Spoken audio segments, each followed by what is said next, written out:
जी guys अस्सलाम वालेकुम। तो आज हम जो बात करेंगे वो हम मोल्स पे करेंगे बात को, ठीक है।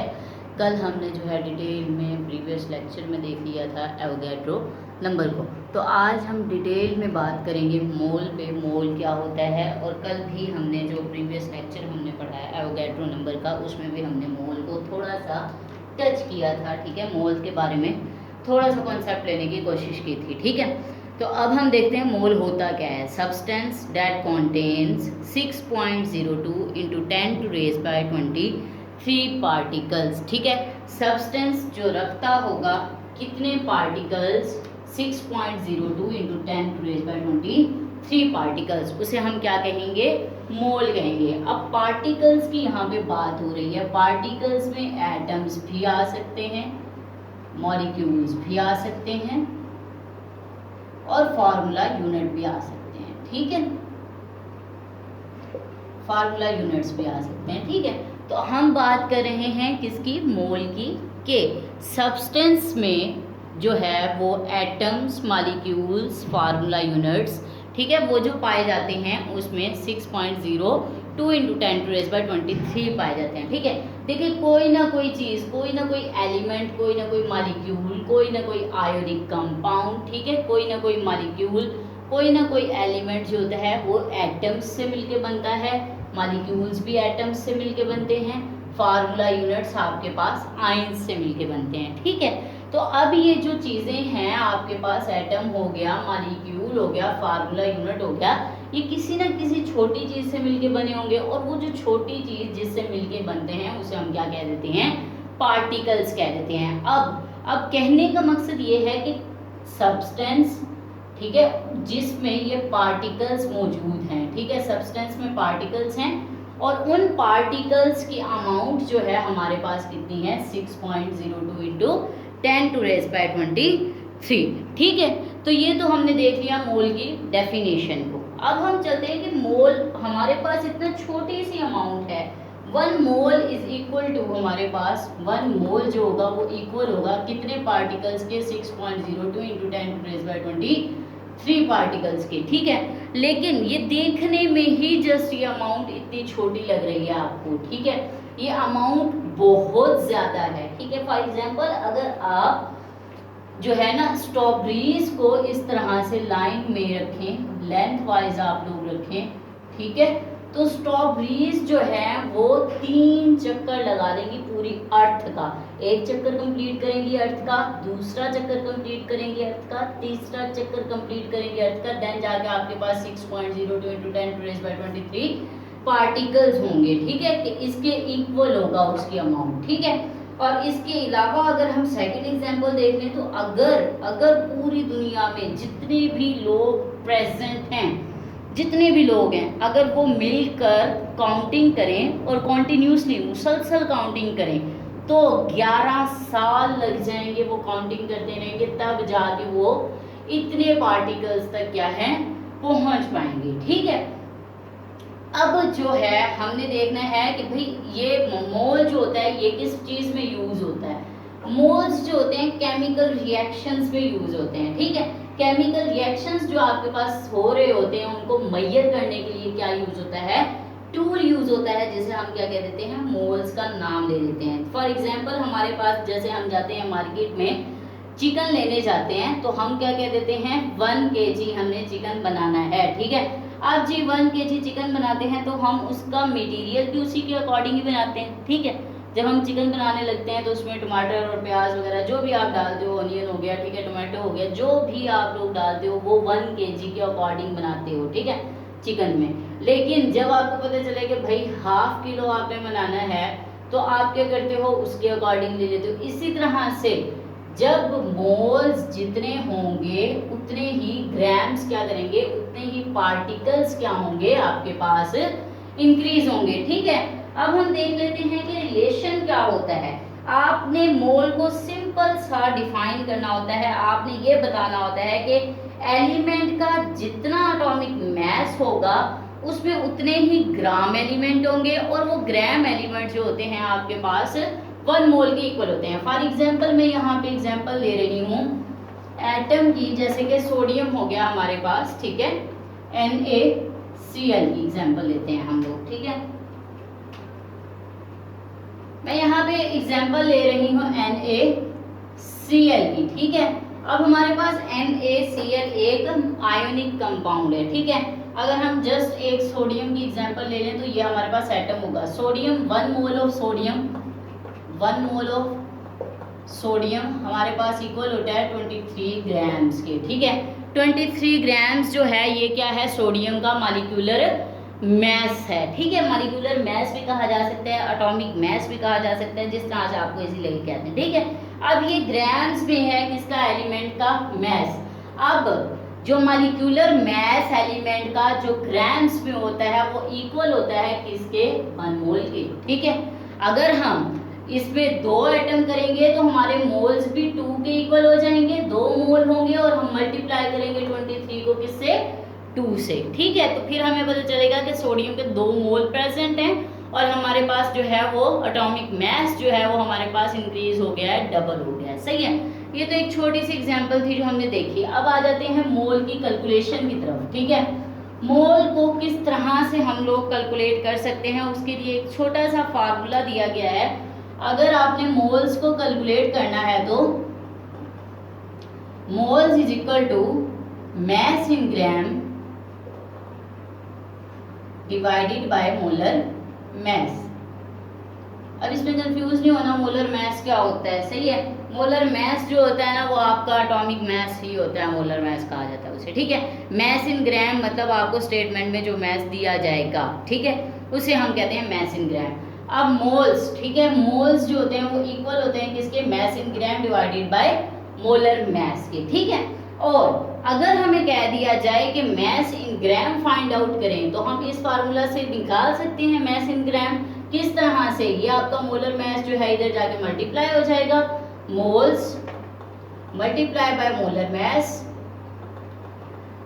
Is equal to mass in gram, ठीक है, मैस इन ग्राम हो जाएगा। तो एक फार्मूले से आप मोल्स भी फाइंड आउट कर सकते हो और साथ में आप जो है वो मैस इन ग्राम भी फाइंड आउट कर सकते हो। हम एक छोटी सी एग्जांपल ले लेते हैं जिससे हमें क्लियर हो जाए कि हम किस तरह से जो है वो फाइंड आउट कर सकते हैं, ठीक है। फॉर एग्जांपल मैंने ले ली हूँ, एक छोटी सी एग्जांपल मैंने ली, मैंने फाइंड आउट करने हैं मोल्स। मुझे मैस इन ग्राम दिया गया है, मेरे पास है जो क्वेश्चन की स्टेटमेंट है वो है 20 ग्राम ऑफ कार्बन, ठीक है। हमारे पास 20 ग्राम ऑफ कार्बन है, हमें इसमें बताना है कि इसमें कितने मोल्स प्रेजेंट हैं, ठीक है। अब हमें मैस इन ग्राम दे दिया गया 20 ग्राम यहाँ पे पुट कर देंगे।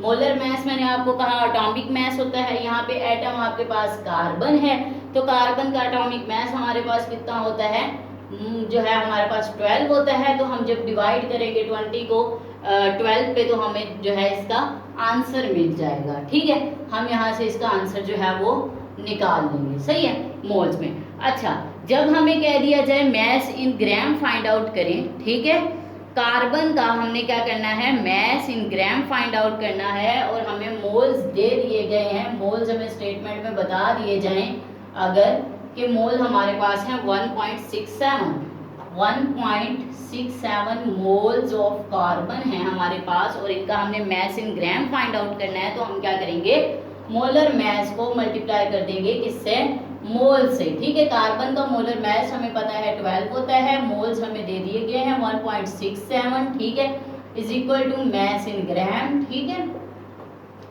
तो हम क्या करेंगे, इनको मल्टीप्लाई कर देंगे और हमारे पास आंसर आ जाएगा मैस इन ग्राम का, ठीक है। इसी तरह से और भी छोटे छोटे और भी चीज़ें हैं, न्यूमेरिकल्स हैं, वो हम देख लेते हैं। अगर हमें कह दिया जाए कि भाई नंबर ऑफ मॉलिक्यूल्स जो है हमने फाइंड आउट करने हैं, नंबर ऑफ मॉलिक्यूल्स, तो वो हम किस तरह से फाइंड आउट करेंगे। जाहिर बात है मॉलिक्यूल जो है आपके एटम्स के मिलने से बन रहा है, ठीक है। तो हम जो है उसमें से हम मॉलिक्यूल को भी फाइंड आउट कर सकते हैं। तो आप मॉलिक्यूल्स को किस तरह से फाइंड आउट करोगे, ठीक है। तो अब हम जा रहे हैं किसकी तरफ, मॉलिक्यूल्स की तरफ जा रहे हैं। तो मॉलिक्यूल्स के लिए सिंपल सा फार्मूला आपको दे दिया जाता है। आप क्या करते हो, मोल्स को मल्टीप्लाई कर देते हो किससे, एवोगैड्रो नंबर से, ठीक है। Number of molecules find out करने के लिए आप क्या करते हो, नंबर ऑफ मॉलिक्यूल्स के लिए आपके पास सिंपल सा मॉलिक्यूल्स के लिए आपके पास सिंपल सा फार्मूला है, वो क्या है, moles multiply bye Avogadro number Na। ठीक है, ये एक सिंपल सा फार्मूला है। इससे आप क्या कर सकते हैं, मोल्स किसी भी चीज़ के मॉलिक्यूलर मास जो है वो जो आपके पास मॉलिक्यूल्स है, नंबर ऑफ मॉलिक्यूल्स, वो इजीली क्या कर सकते हैं, फाइंड आउट कर सकते हैं। फॉर एग्जांपल मेरे पास एक छोटा सा क्वेश्चन है, मुझे दिए गए हैं 5 मोल मुझे दिए गए हैं CH4 के, ठीक है, और मुझे कहा गया है इसमें मॉलिक्यूल्स फाइंड आउट करें और नंबर ऑफ हाइड्रोजन एटम्स, ठीक है, हाइड्रोजन एटम्स भी फाइंड आउट करें। ठीक है, दो चीज़ें मुझे बता दी गई हैं, सही है। मैंने आपको फार्मूला यहाँ पे बता दिया, नंबर ऑफ मोल्स इक्वल होते हैं moles multiply bye Avogadro number of molecules. ठीक है, अब नंबर ऑफ मोल्स आपको दे दिए गए 5, ठीक है, एवोगैड्रो नंबर आपको पता है 0.62 × 10⁻23, ठीक है, मल्टीप्लाई करेंगे तो आपके पास नंबर ऑफ मॉलिक्यूल्स आ जाएंगे। अब आपने हाइड्रोजन को निकालना है तो आपके पास जो नंबर ऑफ मोल यहाँ पे नंबर ऑफ मॉलिक्यूल्स आएंगे, आप उसको क्या करोगे, मल्टीप्लाई कर दोगे। कितने आपके पास हाइड्रोजन है, 4 है, तो आप 4 से उस अमाउंट को जो आपके पास नंबर ऑफ मॉलिक्यूल्स में आई है उसको क्या कर दोगे, मल्टीप्लाई कर दोगे, तो आपको हाइड्रोजन के एटम्स मिल जाएंगे। ठीक है, एटम्स फाइंड आउट कर लोगे आप इस तरह से इसके हाइड्रोजन के, सही है। इसी तरह से एक और छोटी सी एग्जांपल लेते हैं जिसमें हमने क्या करना है, फार्मूला यूनिट को फाइंड आउट करना है और जो है आयंस को फाइंड आउट करना है। फॉर एग्जांपल मैं यहाँ पे ले लेती हूँ AlCl3, ठीक है, उसके हमारे पास नंबर ऑफ मोल्स जो है वो प्रेजेंट है, 4 मोल्स ऑफ AlCl3 हमारे पास प्रेजेंट है। ठीक है, AlCl3 हमारे पास 4 मोल्स प्रेजेंट हैं, 4 मोल AlCl3। ठीक है, अब इसमें हमने फाइंड आउट क्या करना है, एक हमने इसका फार्मूला यूनिट फाइंड आउट करना है, फार्मूला यूनिट, ठीक है, और सेकंड हमने क्लोराइड आयंस की अमाउंट को फाइंड आउट करना है। ठीक है, हमारे पास 2 क्वेश्चन हैं, पहले हम क्या करेंगे, नंबर ऑफ फार्मूला यूनिट्स को फाइंड आउट करेंगे। ठीक है, अब फार्मूला यूनिट्स वही सेम चीज, ठीक है, नंबर ऑफ मॉलिक्यूल्स जो है प्रेजेंट है इसमें, उसी को फाइंड आउट करें। सेम आपके पास ये है जो फार्मूला वही लगेगा, आप इसमें मोल्स की तादाद लिख दोगे, 4 है आपके पास, एवोगैड्रो नंबर 6.02 × 10⁻23 है। ठीक है, इसको फाइंड आउट करने के बाद आपके पास जो जवाब आ जाता है उसको आप क्या करोगे, क्लोराइड आयंस आपके पास कितने हैं, यहाँ पे क्लोरीन 3 है ना, ये देखिए 3 क्लोराइड आयंस हैं, तो आप क्या करोगे, उस आंसर को 3 से क्या कर दोगे, मल्टीप्लाई कर दोगे, तो आपके पास आंसर आ जाएगा। ठीक है, और ये आपके पास क्या होता है, ये क्लोराइड आयन को क्या कर देगा, रिप्रेजेंट कर देगा, सही है। तो ये था आपके पास छोटी सी जो है एग्जांपल्स, आपने किस तरह से करना है। अब हम देख लेते हैं कि हमें जो है मोल्स किस तरह से फाइंड आउट करेंगे। हमें एटम्स दे दिए जाएं और हमने फाइंड आउट करने हैं मोल्स। ठीक है, हमने क्या करना है, मोल्स फाइंड आउट करने हैं, हमें एटम्स दे दिए गए हैं। फॉर एग्जाम्पल मेरे पास एक छोटी सी एग्जाम्पल है, 3 × 10⁻24 एटम्स हैं हमारे पास, 3 × 10⁻24 एटम्स हमारे पास किसके हैं, एटम्स हैं हमारे पास हाइड्रोजन के, और हमने क्या करना है, फाइंड आउट क्या करना है, मोल्स को फाइंड आउट करना है। ठीक है, अब मोल्स को फाइंड आउट करने के लिए हमारे पास एक छोटा सा फार्मूला है जिसे हमने क्या करना है, यहाँ पे अप्लाई कर देना है, और वो है हमारे पास moles divided by Na Avogadro number is equal to, हमारे पास किसके इक्वल आ जाता है, हमारे पास ये आ जाएगा इक्वल, जब हम इनकी वैल्यूज को पुट करेंगे, हम इनकी वैल्यूज को क्या कर रहे हैं, पुट कर रहे हैं। पहले एटम्स को हमने गिवन मैस लिया है, सही है, गिवन मैस हम ले रहे हैं, यहाँ पे आपने मोल्स को फाइंड आउट करना है।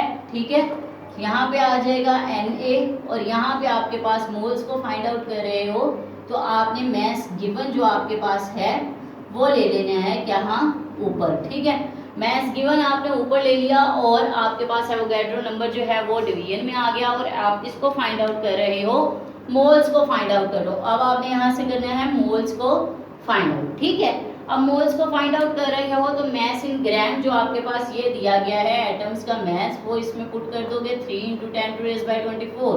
ठीक है। एवोगैड्रो नंबर आपको पता है 6.02 × 10⁻23, ठीक है। जब इनकी वैल्यूज़ को आप डिवाइड करोगे और प्लस करोगे तो आपके पास क्या है, सिंपल सा इसका क्या आ जाएगा, आंसर आ जाएगा, ठीक है। और इसका आंसर को जो है आप लोग टैली कर दोगे यहाँ पे, और आपको क्या है, हाइड्रोजन में कितने मोल्स प्रेजेंट हैं वो आप निकाल सकोगे, एटम से मोल्स निकाल सकोगे आप, ठीक है।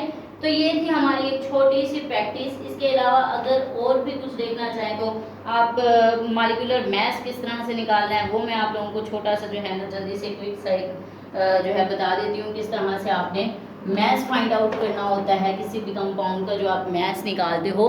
तो हम छोटी सी एग्जांपल्स ले लेते हैं। एग्जांपल में मैं आपके पास है C2H6, ठीक है। अब ये क्या है हमारे पास, ये है मीथेन, ठीक है। C2H6 कार्बन हमारे पास 12 होता है और 2 से मल्टीप्लाई कर देंगे, और हाइड्रोजन हमारे पास 1 होता है, 6 से मल्टीप्लाई कर देंगे, 6 × 12 और 2 हमारे पास होता है 24 के इक्वल, ठीक है। जब हम इनको क्या कर देते हैं, प्लस कर लेते हैं, तो देन हमारे पास आ जाता है, मल्टीप्लाई हमने करना है इनको, हाइड्रोजन को और कार्बन को। जब फिर बाद में हमारे पास सम आ जाता है उसको क्या कर देते हैं, प्लस कर देते हैं, और हमारे पास क्या आ जाता है, आंसर। इसका होता है 30, ठीक है। 30 ग्राम हमारे पास, या 30 AMU जो हमारे पास होता है वो होता है मीथेन का मॉलिक्यूलर मास, ठीक है। इसी तरह से NaOH का अगर हम ले लेते हैं, NaOH का, तो हमें पता है सोडियम का हमारे पास कितना है, 23 है, ऑक्सीजन का 16 है और हाइड्रोजन का 1 है। इसको हम जब सारों को फिलअप कर लेते हैं तो हमारे पास NaOH का, ठीक है, सोडियम हाइड्रोक्साइड का जो मॉलिक्यूलर मास आता है वो हमारे पास आता है 40 ग्राम पर मोल, ठीक है। इसके बाद हम अगर ग्लूकोज को दे दें तो ग्लूकोज में 6 कार्बन होते हैं, हाइड्रोजन हमारे पास 12 होते हैं और ऑक्सीजन हमारे पास 6 होते हैं। ग्लूकोज का फार्मूला आपके पास ये होता है C6H12O6, ठीक है। तो हमारे पास ग्लूकोज का फार्मूला ये होता है, इसमें कार्बन कितने हैं, 6 हैं, हाइड्रोजन कितने हैं, 12 हैं, ऑक्सीजन कितने हैं, 6 हैं। जब इनकी वैल्यूज़ को हम कर देते हैं पुट एटॉमिक मैसेज को हम क्या कर देते हैं, पुट कर देते हैं, फिर क्या कर देते हैं, उनको एडअप कर लेते हैं। जब सम में हमारे पास आंसर आ जाता है और उसका जो आंसर होता है 180 ग्राम हो जाता है, ग्राम पर मोल होता है, ठीक है। इसी तरह से अब हमारे पास जो है दिए गए हैं, अगर हम मोलर मास से ग्राम की तरफ आए, ठीक है, मोलर मास हमें दे दिया जाए और हमें कहा जाए कि भाई आपने ग्राम्स फाइंड आउट करने हैं कितने होंगे इसमें, ठीक है। आप किस तरह से मोलर मास में से ग्राम्स को फाइंड आउट कर सकते हो, मैं वो बता देती हूँ कि आपने मोलर मास से क्या करना है, ग्राम्स को फाइंड आउट करना है, ठीक है। मोलर मास से ग्राम्स, ठीक है, किस तरह से करोगे, हमारे पास है जो क्वेश्चन है हमारे पास वो है 34 ग्राम ऑफ 3 मोल ऑफ जो है हमारे पास नियोन है, ठीक है, 3 मोल ऑफ नियोन है हमारे पास, ठीक है। हमें मोल दे दिए गए, नियोन का जो हमारे पास मास होता है, मॉलिक्यूलर मास होता है, वो हमारे पास कितना होता है, 20 ग्राम होता है। और इस तरह से हम निकाल सकते हैं, हमने फार्मूला पढ़ा था, moles is equal to mass in gram divided by molar mass, ठीक है। मोल्स हमारे पास कितने हैं, 3 हैं, ठीक है, 3 हैं। मास इन ग्राम हमने क्या करना है, फाइंड आउट करना है। मोलर मास हमारे पास कितना है, नियोन का हमारे पास 10 होता है, ठीक है, 10 है। क्या करेंगे, 3 से मल्टीप्लाई कर देंगे 10 को, तो हमारे पास क्या आंसर आ जाएगा, नियोन के लिए हमारे पास आंसर आ जाएगा, 3 को मल्टीप्लाई कर देंगे 10 से, ठीक है। तो हमारे पास नियोन के लिए इसका आंसर आ जाएगा और ये होगा मास इन ग्राम में, ठीक है। इसी तरह से हम ग्राम से किसकी तरफ जा सकते हैं, मोल की तरफ भी जा सकते हैं, और मोल से आगे हम एटम्स की तरफ भी जा सकते हैं, ठीक है। तो ये हमने क्या है, डिटेल में देख लिया कि किस तरह से हम मोल से ग्राम फाइंड आउट करेंगे, ग्राम से मॉलिक्यूलर मास फाइंड आउट करेंगे, किस तरह से हमने जो है ये सारी कैलकुलेशंस मोल के बारे में हमने जो है वो डिटेल में देख ली हैं, ठीक है। तो ये था आज का हमारा शॉर्ट सा लेक्चर जिसमें हम देख रहे थे किसको, मोल को देख रहे थे।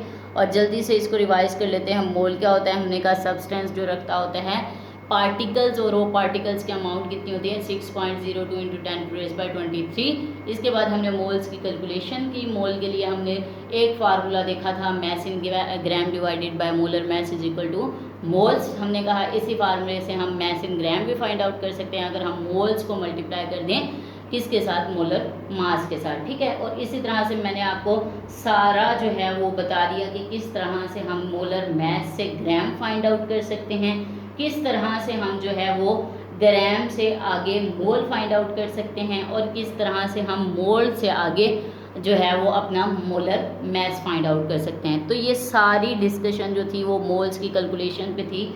और एक बात जो जहन में आपको याद रखनी है, कभी आपसे मोल की डेफिनेशन पूछ ली जाती है और साथ में एग्जांपल पूछ ली जाती है पेपर में, ठीक है। और कभी आपसे कहा जाता है कि ये इतने ग्राम हैं या इतने मोल हैं, और जो है इससे आगे जो है कैलकुलेशंस आपसे पूछ ली जाती हैं और न्यूमेरिकल टाइप आपसे क्वेश्चन पूछ लिया जाता है, ठीक है। और ये मस्ट आता है, ठीक है, शॉर्ट क्वेश्चन में मस्ट आप लोगों से पूछा जाता है मोल की डेफिनेशन या मोल की कैलकुलेशंस में से कुछ भी पूछ लिया जाता है। तो काइंडली इसको बहुत अच्छे से प्रिपेयर कीजिएगा, यह आपके एग्ज़ाम पॉइंट ऑफ व्यू से बहुत ज़्यादा इम्पोर्टेंट टॉपिक है, कैलकुलेशंस ऑफ मोल, ठीक है। अगर आपको अभी भी कोई क्वेरी है, कोई भी जो भी आपको कन्फ्यूजन है, कोई भी क्वेश्चन है, तो काइंडली मुझसे जो है आपने कमेंट में मस्ट पूछ लेना है, ठीक है। Thank you so much. अल्लाह हाफिज़, फ़ी अमान अल्लाह।